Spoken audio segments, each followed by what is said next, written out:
This podcast will speak to many wonderful people about how they became the incredible story that they are. We are celebrating all levels, all industries, and all of the steps that come on the journey to get there.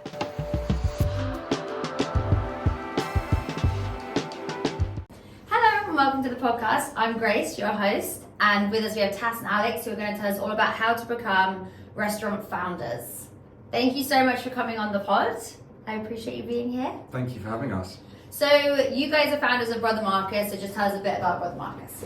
Well, first of all, we should probably get through the name. Alex's brother is called Marcus. Oh, I was going to ask that. Very, very inventive naming, but it all, the idea of having a business called Brother Marcus started before the idea of having a business that was a restaurant.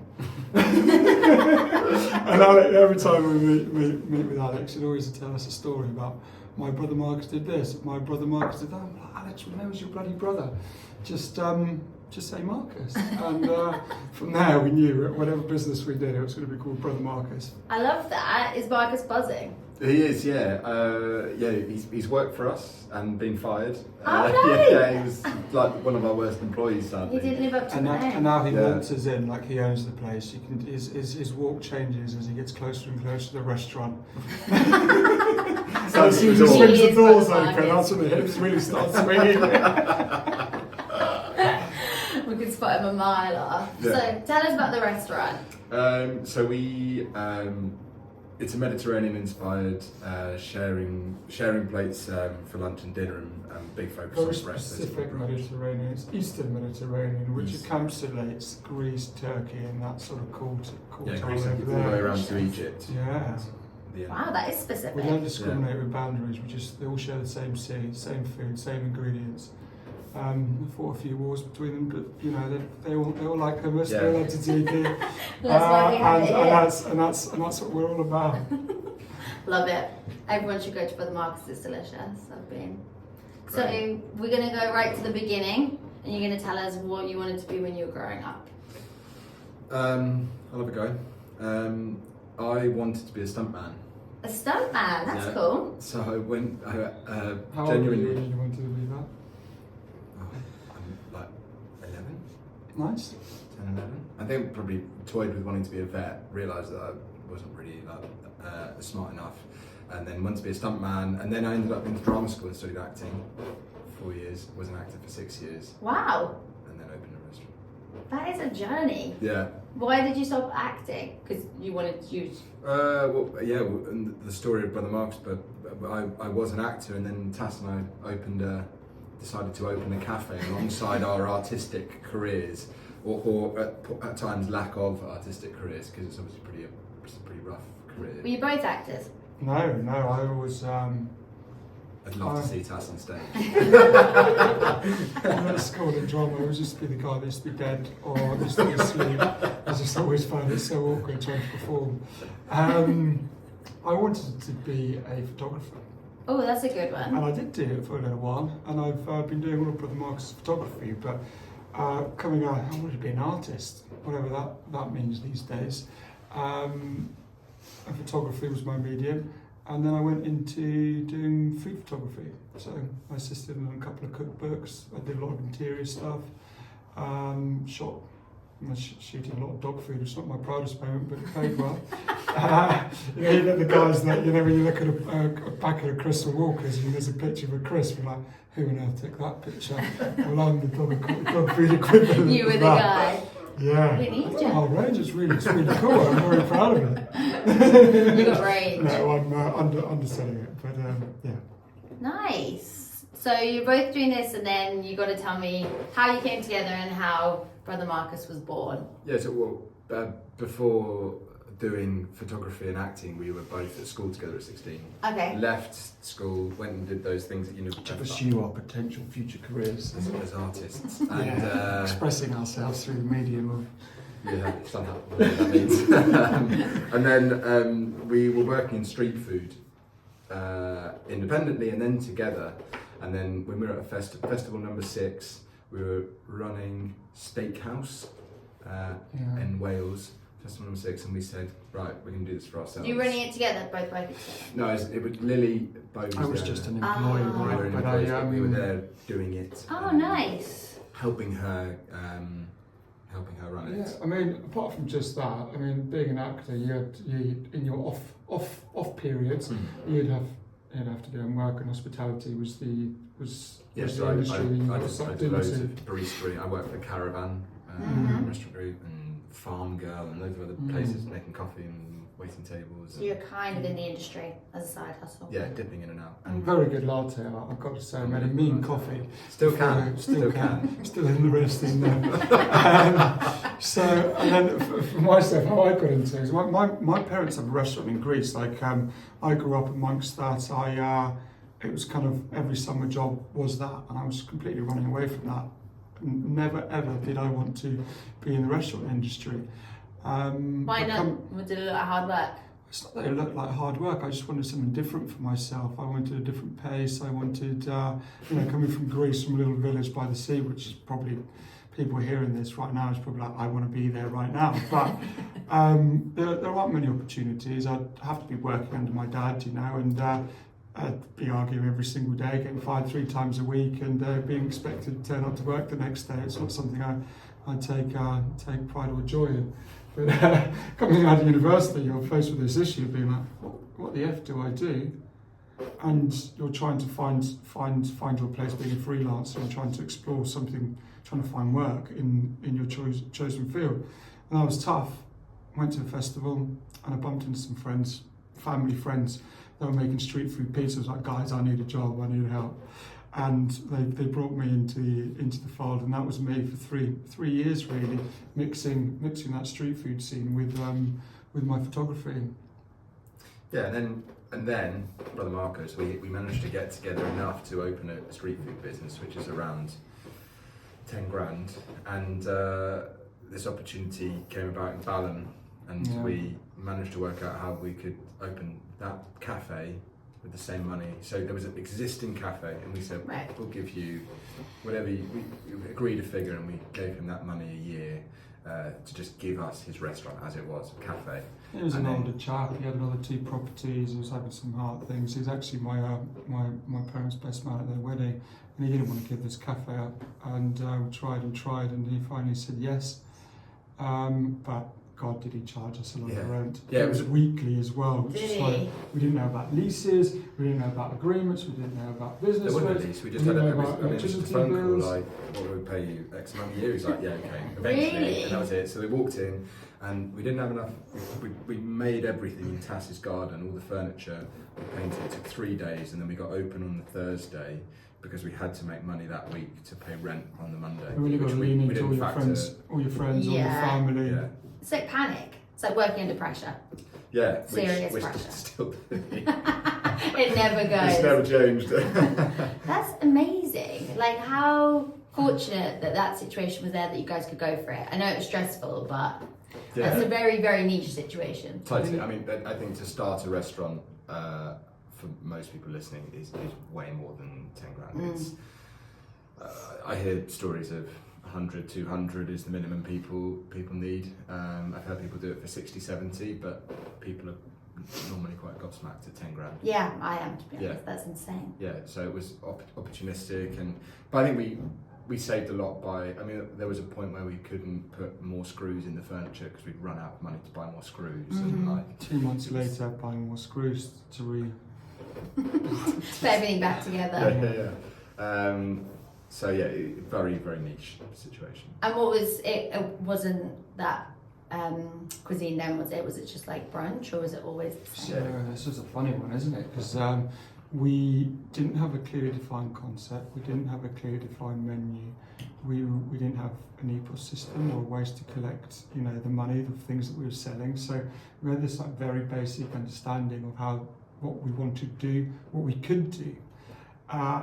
And actually, I think we got it a little bit right, more like on judgment. But I think the local community, seeing us, seeing the young guys and the vibe and sort of the energy we were bringing to it, I think, we opened up worrying about whether we would have to have guests coming through the door to having 45-minute queues that Saturday. Oh my gosh. Yeah, wait times in the kitchen may have Inflated. yeah, Something we can be proud of. but I think if you this wasn't intentional at all, but I think why it worked, and Tas mentions, at the time it was 3 of us, and now it's just Tas and myself, but with 3 young guys. I think the local Balham community at the time loved the story of it, and I think we also unintentionally, most people that start businesses are very financially focused. Mm-hmm. We had no idea.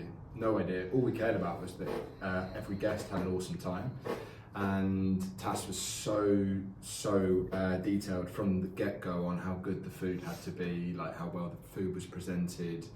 I was so focused on all the coffee quality and the guest experience as well, and making sure every guest was having a lovely time and looked after. So I think at the heart of it, and I think that still carries on. That's really at the heart of hospitality, isn't it? So every guest should leave happy. Yeah, you like Or the drink happier too. than when they came in. And Yes. I think you had a really good superpower. If someone was upset with the service or the product or the wait time, Yeah. you had the ability to be able to flip that around into a positive experience, or they wanted to come back because they Yeah. felt looked after. Yeah. So, It worked out well. Were you guys Yeah. cooking as well? You were Oh. cooking. That's what's the show. we were yeah. cooking, we were repairing, we were making drinks, we were cleaning. We were purchasing, but we were I remember Tas pushing Sainsbury's trolleys across the street. So there was that from time the that we had shop. the courgette shortage, and it We was were like that. our own And suppliers. then the kilo of courgette was 45 quid, so we had to go to Sainsbury's and buy them to maintain our best-selling dish. You were crafty. We were the staff, yeah, at the beginning. You must have been working like 24/7. Yeah, Oh. and for minimal. We were the worst paid people, but the happiest, and I think that also helps. Yeah, right? that definitely I helps. think we Yeah, worked it agree. out at one point though. We were open for 110 hours a week, and we were working 90 of them. It's not quite Exhausted. sustainable. I remember on the opening, we was walking past Alex and Arthur, the other founder, and going, I'm forgetting something. And then I look at my phone, and there's my girlfriend, who's now my wife, just being incredibly furious because I forgot her birthday. Oh no! The You're so patience. stuck into it.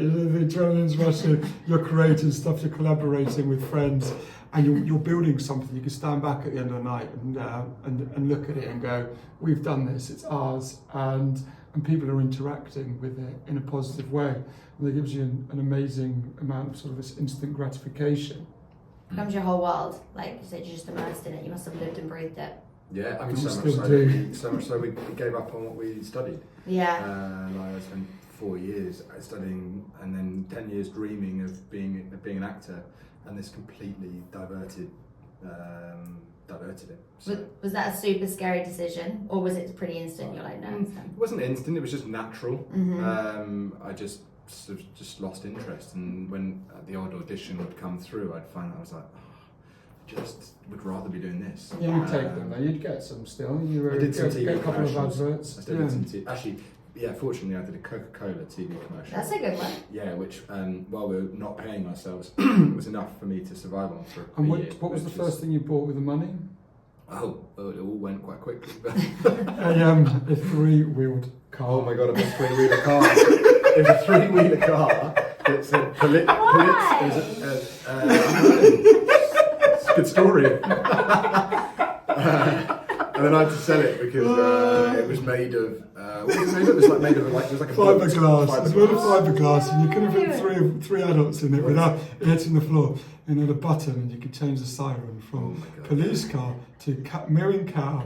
So to it had chicken. someone that built a speaker in the front of the car, and you could press it. So when people were going across the crossing, you press like cow and I can chicken. see why you bought it now. It was like world class. Yeah, Yeah, he hated it. I did hate it. They kept rocking it onto the off on. Yeah, you had to get rid of that. Yeah. So what happened after? How long did you just have the first one, and then So when did you get to the second? Yeah, we had Balham for 2.5 years, and then we were fortunate enough to get a family friend's dad came in and was a successful businessman, and he said, "Look, I love what you're doing here. I love it. He believed in you. Yeah, he's like, if you ever want to do more, don't go to the bank. Come to me. Let's have a chat." So, like, thank God for them, for the Robinsons. They bought a small portion of the business and provided us with a bit of debt to open Angel, and then at that point we also got serious about the whole concept and added on and had a look at what we were doing. It was very Mediterranean because of Tas, and so that's when we added on this. We went to all-day menu rather than just brunch. So then we had this lunch menu that went into dinner, so meze, sharing plates. I can't believe you weren't ever open for dinner. In Balham, yeah. We tried to, but our days were so busy. The avocados took up space, the bread took up space, the eggs took up space. We were incredibly limited with what we can do. So to think that we had 40 covers and we were flipping them 3-4 times on a Saturday and a Sunday, it kind of limits what you can do. And the reason that we wanted to grow this business was because not only did we see the capacity to be able to do more, but we can open the evenings, we can explore the concept further. And the concept since the beginning, or the brand since the beginning, has gone through a total evolution. One thing that's been at the core of it since the beginning is about quality of the experience, quality of the food, quality of the drink. But then as we're trying to come up with an identity that feels right, that feels natural, that it's easy to explain. You go, well, what are we doing? What feels natural? And this is where we arrived at the East Mediterranean concept, and it was quite a trendy thing at the time. It's still quite trendy. It's incredibly colourful. It's healthy, and it kind of caters to, of course. Yeah. And it caters to a lot of people. Yeah, it's an amazing experience. Do you guys still now, like with the food and you're doing the menu, you guys are still in control of all the food, or do you have people in charge of that now? We have people like this industry, and I think pretty much any industry, it doesn't happen with just 2 people. We're a restaurant. We're a restaurant of people that caters to people, and getting our team to be able to unite, to be able to create, is led by us. But we need amazing people around us to be able to produce amazing results, and that has only got better because our resources are getting better. How we're managing them is getting better. The systems that go with that, and there's this big battle that we have, which is. It's a big battle. Well, we've constantly been replacing ourselves as founders, but it's as we get bigger, it's about getting better. And a lot of brands, a lot of restaurants out there do the opposite. Yeah, so I think the team is at the centre of it. It's over the years we've constantly replaced ourselves, but so Tas now sort of still protects. We're gatekeepers. Yeah. I think that's the right word. And so there are people that are doing the operations, and there are people that are doing menu development, but Tas is with them the whole time. And on the food side of things, there's still a lot of control, but they also need to have control. We also need to give them the flexibility to, otherwise it's just micromanaged, it's not fun. And you guys would be exhausted. Yeah, exactly. It's impossible. Things just so much better things get done by good groups of people than 2 of us. But sorry, I went off course. So you were in Balham, and then how did you get to the second one? Yeah, so you got the investment. Got a little bit of investment. We didn't have a site though, did we? And we were struggling to find sites, and we were looking around Tooting, visited a couple of places. Yeah, we found one place that had someone sleeping in the basement. Do you remember that? I've seen a few of those. The worst one was the one in Soho. That was really bad. Yeah. 3 beds. Yeah. But yeah, we were really struggling, and it was a new thing for us, and this new notion of trying to find property within London. And obviously, we described a perfect situation. We didn't do it for very much money, and now we had to get the big guns out and spend some money on it. There was a guy who, the owner of, one of the co-founders of Honest Burgers, called Dorian Waite, and he was a Balham resident. And he would come into Balham and have his eggs and coffee and on his way. Poached eggs on toast with a long black. Yeah, we were like, God, let's ask him. He's got a restaurant for us. And he then was like, actually, I do. I've got a restaurant in Camden Passage in Angel that we're going to take, that we need to sublet for 2 years, and you can sublet it off us for 2 years. And then when they were about to sign the paperwork, the landlord said, we can't do a sublet. So then they said, all right, Brother Marcus, here it is. And we would have probably never got the site, but then it was an amazing site. I knew the area because I'd lived around that way for years, but right in the middle of Camden Passage, beautiful site. It was originally the Elk in the Woods, really beautiful restaurant, and fortunately managed to sort of scrap together the money. They had a premium for the site, so we had to buy it off of the Elk in the Woods, and then spend very minimum money again on putting our sort of badge on it. But it was natural again because it followed a similar format. The kitchen was there, the restaurant was there, the mechanics were there. We did a little sneaky little deal where we bought all their stuff, all their plates, everything. Yes. And we did it in 6 days. This one. Oh my gosh! Luxury of 6 days to redecorate. 6 days. And then the phones were ringing. The phones were ringing like mad because the last person hadn't closed into the account. So they were like, "Will you owe us money? What are you going to do about this energy?" We were like, "We're really sorry. The Elk has left the woods, and the Brother Marcus has moved in." So, because it was 6 days, so people had been to Elk in the Woods like a week ago, and they came back, and we didn't change too much. So they just sat down. They get to the middle, like, "Was this a different restaurant?" So confused. Which I mean, it was smart, right? I think it really helped us. I think. Keep people coming. Exactly. Mm-hmm. Yeah. It was serious though because we went from a 30-cover restaurant to a 70-cover restaurant. One that was not just breakfast, was lunch, dinner, weekends are busy, and then we created a whole new beast, and we weren't equipped or skilled to be able to harness that and to be able to understand the nuances of how to run that.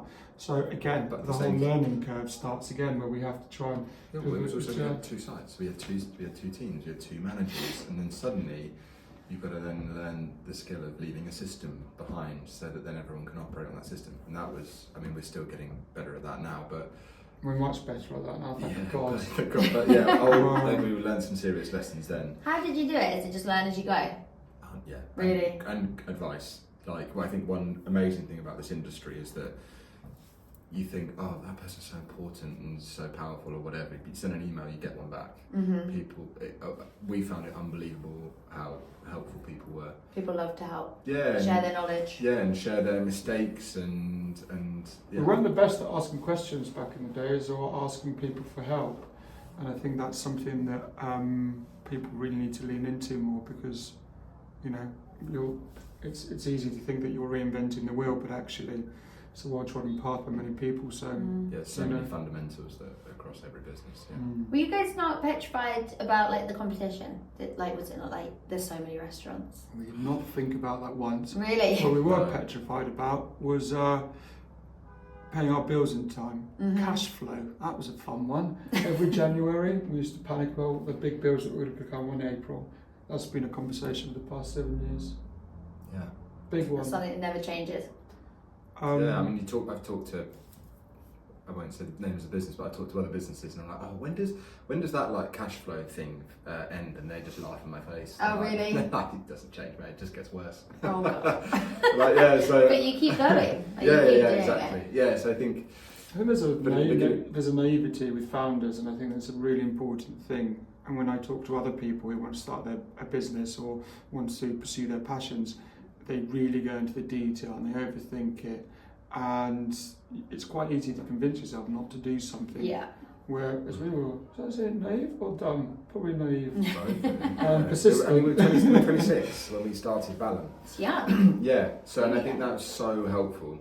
I think it's helpful. Our appetite for risk was outrageous. Mm-hmm. No family. I mean, £1,000 a month I was living on, and I could make that work. Fortunately, I had some friends who could give me a room for 500 quid and lived on 500. And beers were a lot cheaper then as well. Well, we also had a restaurant, right? So could eat. Yeah, that's true. Yeah. I think it's so. Would you do it all again? Not the same way. You did definitely. Let me rephrase that question. If you didn't have a restaurant, imagine close your eyes and go, would you do it again tomorrow? Yeah, I like. I don't know. I love it. I wouldn't do it the same way. I would definitely have some really smart people around from the beginning and invest in that and build that into the budget and find a way to build that budget up. What budget? What budget? Oh, yeah, well, that's it. Yeah, you have to. You do it again. You need to have a budget. Yeah, you need to have a budget And a P&L, a forecast. But if you hadn't done it that way, you wouldn't be where you are now. How many sites have you got? About to open number 6. I think the really cool thing about the way we did it is that we learn a lot, and I think by having amazing people around you means that you can miss out on that nuance and you don't go through those learnings. But we've had an incredibly safe environment to be able to do that because we've been encouraging each other, but also you know, if you can't do it, I try and do it, and there's that slowly being able to get to the desired state. But also we never really thought, we can't do this. We've thought, well, we have to do this. Yeah, how do we do it? Yeah. How do we make this work? It's never that you can't. So there's no way you could have done it without each other. No, I don't think so. And Arthur, who also helped found it from the beginning. Yeah. That's what everyone's like saying on these pods, is it's all about people. Everybody needs help. Yeah. Like you cannot do anything alone. There is a school of thought with this where people go, even if you're just that one founder, you should always involve other people. You should always be giving part of what you have to other people, because especially at the early stage where you're expecting people to overcommit on their time, their mental energy to be able to produce results, they're going to feel a sense of ownership anyway. But if they don't have that sort of like that further connection, you know, you're not going to get the best out of people, and you want people to be part of that journey, because that engagement, that level of that feeling that someone gets and everyone gets, and that ownership is quite invaluable to making something go from a place where it fails to a place where it succeeds. Yeah, no, I totally agree there. People are the key to the whole thing. Yeah, and that's what you guys are doing now, helping people that will listen to this and thinking, should I do it? Could I do it? Yes, you should do it. You reckon everyone should do it? Yeah, and what's the worst thing that could happen? You fail and you have lots of learnings. Yeah. And there is an experience there. Just make sure you know that you've got some backups in place. And it I doesn't. think it's that I starting a restaurant. Anyone who said I've been thinking of doing it, I'd always say, "Oh, just find a way." Just do it. Yeah, and it's obviously risky, and but it is such a great industry. Yeah, it's So fun. great. You're just bringing joy to people the whole time. Everyone loves to eat. Yeah, Everyone loves to exactly. eat out. Yeah, and then what's more rewarding is when you get to where we are now, which is like, I also get great joy out of watching people who've been with us for 5 years develop. Like we've got a girl who works for us called Minty, who originally came in as a waitress, and she's now like a marketing manager. She's now in charge of us pushing Yes, us around. and she's been with us for 5 years, and I love watching that, like watching people grow and move across the business. There's so much of that, and everyone's got those different stories. I don't think you'd always think about that in restaurants as well, like growing into like a marketing manager, from like the journey you can have and the progression. I think people see the restaurant industry as a fallback, a place people go that if you haven't succeeded in your career, it's where you end up. And actually part of what we're trying to do, and I think what a lot of people are doing in this industry, is to see it as a meaningful long-term career path. And I think there's a lot of positions where you are a waiter, but that leads on to becoming a manager of people that you can lead into success. People also get paid quite a lot of money these days in these roles, and I think then you can go past that onto support roles where you end up in the office. You've got they're very, very big roles in that we can give people now. And that's something that we can say we could do 2 years ago. Yeah, there's a tipping point to a business once you get past that sort of like 150, 140 mark people, where people need support. People need to make sure that there's systems in place, not just to make sure people are getting paid, but also for people to feel valued in the workplace, for people to be able to be giving them progression. So this is where you are today, this is where you can be tomorrow. So our jobs, apart from giving great restaurant experiences, is also turning into have a team that thrives while doing it. Yeah. And then in return they look after your guests. We're a big Natural cycle. Then you can trust them, because like, so you can't be on every site all the time. Totally. And that must be a bit panicky, because it's like your baby, you're growing. Yeah, we're still getting good at that. Like getting out of the way of people is, when it is your baby, is really difficult. Yeah, you have to really trust people. But then that's why you take care of them and you train them up right. Yeah, and you have to, like you say, it's full cycle. you work on trust, right? Suddenly now at this point it's all about people. The whole thing. It's the biggest thing. It is the biggest thing. That and their connection to the brand. So it's bringing that that thing together. There's a reason why we have this many people. We want more people to be part of this journey, and we need to make sure that we have a compelling offer so our guests also feel a connection to it as well. And it's just like trying to find harmony in the middle of all of it to make it work for the business. Because if the business goes, so do the people and so do the customers. So. Yeah, can't be having that. Is that one of the scariest things when you open a new site, is that you've got to find all the new stuff? Used to be. It used to be. Recruitment, fortunately, is less an issue these days. Okay. We're not finding it hard to hire people. We're finding it difficult to train and retain them. Right. So it's not about. It was really difficult to find anybody, but now it's about how do we get them to the level that we want them to be at as quickly as possible. And make them stay. Yeah, and then make them stay. Exactly. Make them feel like they've got a plan ahead of them.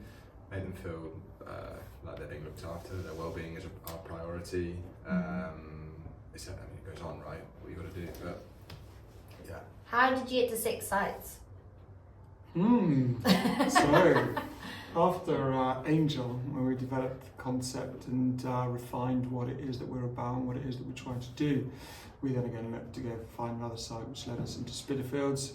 Every site is an opportunity for us to go bigger, go better, learn from our previous mistakes, build a better kitchen, build a better system, make it look more beautiful, have a better menu. And that led us to Spitalfields, which is about 120 covers. Yeah, it was actually more. That's Because good. pre-COVID, it was like 130, almost 140, and then all the social distancing screwed up table plans. 3 months after that, COVID hit. Yeah. The joys of COVID. How was that? Like, was that petrifying? Yes, it was petrifying, absolutely petrifying. But I would say that we were fortunate enough that we didn't have a head office at the time, so we managed to furlough all the restaurant staff. And for those who weren't furloughed, because of the time they'd been with us, we couldn't get them furloughed. We turned Ballon into a dark kitchen, and we franchised a fried chicken brand, and it went seriously well. Wow. Yeah, and we were doing 150 orders at certain nights. I think we were making more money doing that than with all the fees, paying the franchisees, and also the Deliveroo fees. We were doing more than it just being a cafe. Ballon ever made, yeah. How did you think to do that? I actually give credit to Arthur for that one, our ex. So his friend his friend worked for a company called Taster, who had the concepts that they would dark kitchen out. But then we had this amazing team with trained chefs, an amazing team of operators, and we were able to apply all those restaurant learnings, the quality, the attention to detail, to Deliveroo food. And when they looked at all the metrics, they were just incredibly impressed with the speed and also the quality that our teams are able to execute it at. Yeah. It's all algorithm based, so you get the reviews, you get the timings, and it just puts you higher and higher up the list, which then in turn generates more and more sales. So over a period of time, we were like smashing amazing fried chicken out that's of the crafty, kitchen. I love it. That kept us alive financially, but then also for like Brother Marks as a brand. I mean, we did so much stuff. We had Ballum and Angel were both delis and coffee shops. We were selling plants. We were doing cook-at-home barbecue boxes. At one point, we were even doing. We were delivering them ourselves. I used to absolutely hate doing that. Yeah, we were delivering. Yeah. So that was to try and engage with people, and then we toyed with. We actually did Deliveroo. We had a Deliveroo version of what we do. I think everyone was in the same position here, and there was people that saw this as the end of the world, and they retreated and went into protection state. We kind of did the opposite. We were like, shit. That's okay. we were like, wow, look at all these deals out there. And we took some big risks again, because if we didn't grow out of the problem that we had got ourselves into, the business was going to end. So we needed to grow. We needed to grow our estate. We needed to be able to bring other forms of revenue to cover sort of like the debt that was amassing for us being closed for that long. And that's where we got Borough, which has proved to be one of the best property decisions we've made so far. Yeah, that was late 2021 we committed to Borough, which is still in the middle of COVID. Yeah. And then, so while everyone was, as Tas said, retreating, we were like, someone's got to win from this. Someone has to. So let's take the risk. So we opened Borough, and that opened in 2022. Managed to get convince the bank to give us some money off the back of how we survived COVID and everything, and then got the landlord to give us some money and open that site from shell. So it was a full build. That was super risky, and from the start that site worked well, and still to this day is an absolute beast of a site. Feels like taking risk works out for you guys.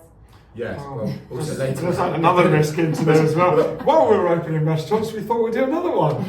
We did South Ken 6 months later. Oh my this gosh. opportunity came up to open South Ken, and we were like, let's commit, let's do it. So in that year, we went from 60 staff to 120. Went from 2 restaurants to 4 restaurants. And that's when the wheels really came off. Yeah. So I think this was on a backdrop of high inflation. There's a lot of European staff set and skilled restaurant workers that had gone back to their countries. This was on the backdrop of Brexit, so they couldn't come back in. So we're dealing with a situation where we've got no staff. The staff that you do have are not skilled.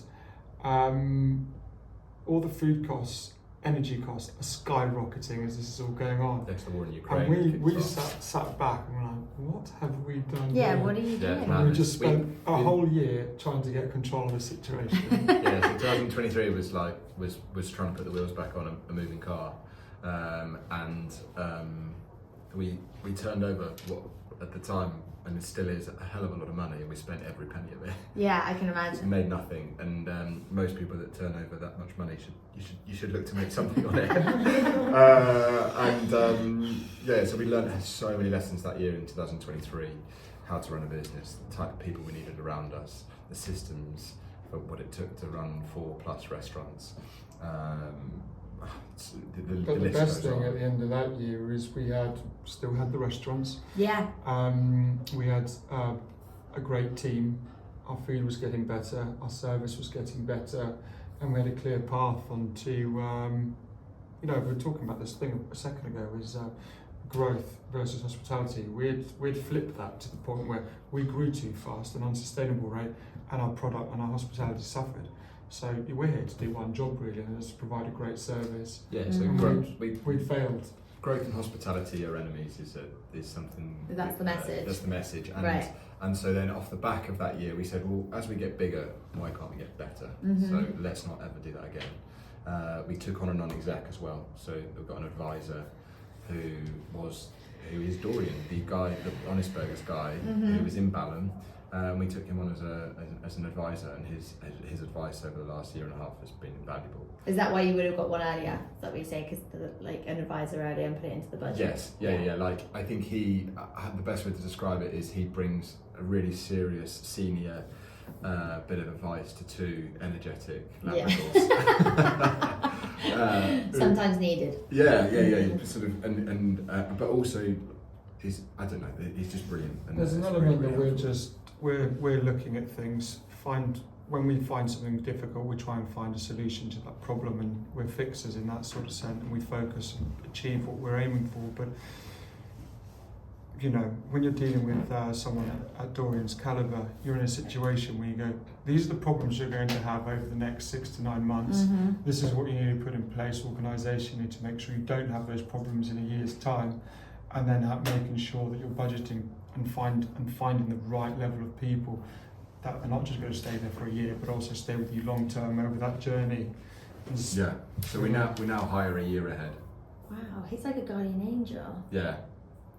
He gives you a tough time. He wouldn't describe himself as that. Yeah. The guardian. Just a guardian. Challenging. So you're at 6 now. Where's the 6th one going to be opening? Canary Wharf. Exciting. Yeah. You guys are really all over the place. We were there on a site meeting today. Is it looking good? It's looking amazing, yeah. It is a challenging area to be able to do business. same business, build a restaurant. Hopefully, once it's built, things will be a lot easier, and then we can do what we know best, which is running restaurants. Yeah, it's a really exciting area to be opening up. Yeah, it's going to be great. Is that the best bit then? Once it's built, you like the after bit, you don't like the build bit? I don't know, it's all fun. Yeah. It's mad, and the build is stressful, and fortunately Tas deals with more of the that sort of things. But you have a drawing, you expect people to build to a drawing, and if you don't build to a drawing, you have to be there and be like, no, I don't want that, I want what's on the drawing. And I don't like being that guy all the time. Yeah. But it is amazing watching when it takes months to design something, and then to watch it come together over a 10-week period, 8-10-week period is incredible. It must be pretty cool. Yeah, it's really cool. I love that. Yeah. What's the goal? 5 minutes. Oh, thank you.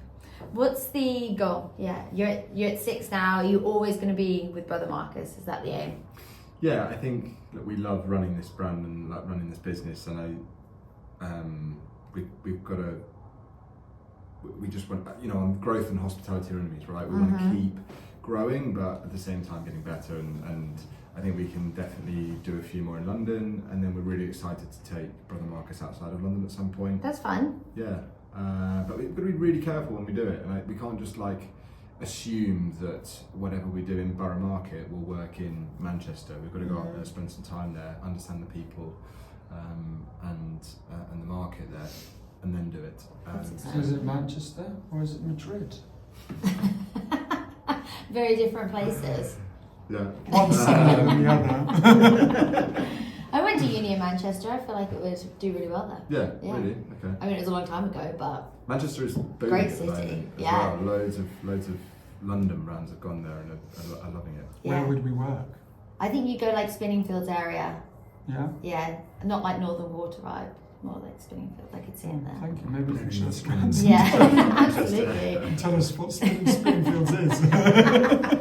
For sure. But that's so exciting. I'm buzzed. It's going to be great. Yeah, same. Any last few words of advice for anyone going into it? Don't overthink it. Give it a go. There are millions of lessons you can have along the way. Surround yourself with great people, supportive people, and Yeah, because I bet you guys are busy. You need families that are like, we're going to support you in this. Yes. I think when you mean great people, like staff, great staff, and if you're considering, do I spend that money on that member of staff, that senior, it's like an ops manager or something?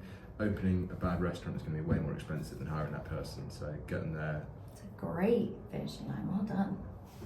Amazing. Thank you so much. That was so much fun. you're very welcome. And good luck with it all. Thank you. Can't wait to keep visiting.